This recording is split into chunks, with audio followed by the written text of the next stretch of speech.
Election year controversy reignites, and this time it could be an inferno. Why is the war over the Keystone Pipeline project starting all over again? Senator John Barrasso joins us. Good evening, sir. Thanks for having me, Greta. So it looks like this has started once again. There's been a new application by TransCanada to build this pipeline. So tell me where we stand on this. Well, American people want to get back to work, and American people are concerned about the high cost of gasoline. And what I'm trying to do is get people back to work and find a secure source of energy for America. And the Keystone Pipeline delivers both of those things. It's many thousands of jobs for hardworking Americans who want to get back to work. These are good-paying jobs, and it would give us more energy security with our closest neighbor, Canada, instead of doing what the president wants to do, which is go hat in hand to Saudi Arabia and ask them to produce more energy. So the buck is supposed to stop with the president, and the president ought to say yes and approve the Keystone Pipeline. You know what I find particularly disturbing about this whole project is this, is that under the law, correct me if I'm wrong, is that with the proposal, because it's across interstate lines, it crosses from Canada to the United States, is that it must get permission from the President of the United States, and under the law that what has to happen is there has to be an environmental impact statement done to make sure that it wouldn't have an adverse impact on the environment. And everybody's in favor of that. Republicans, Democrats, no one wants to hurt the environment, although people have different views of it. So in the great wisdom, I say very sarcastically, of our government, the State Department has sends it to TransCanada, the environmental impact statement. They hire a company that they routinely do business with that has every reason to try to curry favor with them and to be real light on this environmental impact statement so that the proposal goes forward. When it's like sending a fox out to guard the chicken coop. None of that was revealed, so that finally when the environmental impact statement did come back, everybody was that many people were suspicious of it. And to me, it's like who was the fool who thought that was a good idea to get an environmental impact statement from a company that has a business relationship with the ones who want to build it? Well, Greta, you know, everyone wants energy to be as clean as it can be made, as fast as it can be made, and do it in ways that don't raise costs for American families. And American families, their quality of life is have a major impact based on the high cost of gasoline. And our northern neighbors say we have this incredible supply, we want to sell it to the United States, and the president continues actively to block this to the point where he's even been lobbying members of the United States Senate to vote against it. We've been studying this for over 3 years.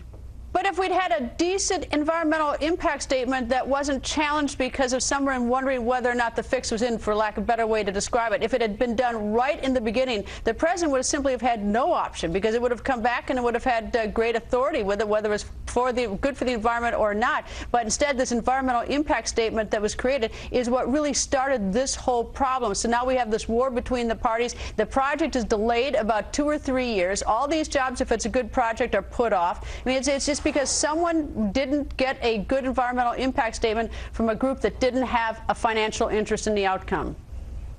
Greta, it appears to me that the environmental extremists will always find another excuse, another argument, another way to try to slow down or delay the use of fossil fuels. I mean, that's what they're doing in this case as well. This has been studied for many years. It's felt to be safe. Any of the concerns about conflict of interest have been resolved. We need to go ahead and approve this. And now the president, to me, has run out of excuses. It is time for the president to say, yes, I want to put people back to work, instead of just paying too much attention and being held hostage by the environmental extremists who continue to be the people that he needs for his re-election efforts.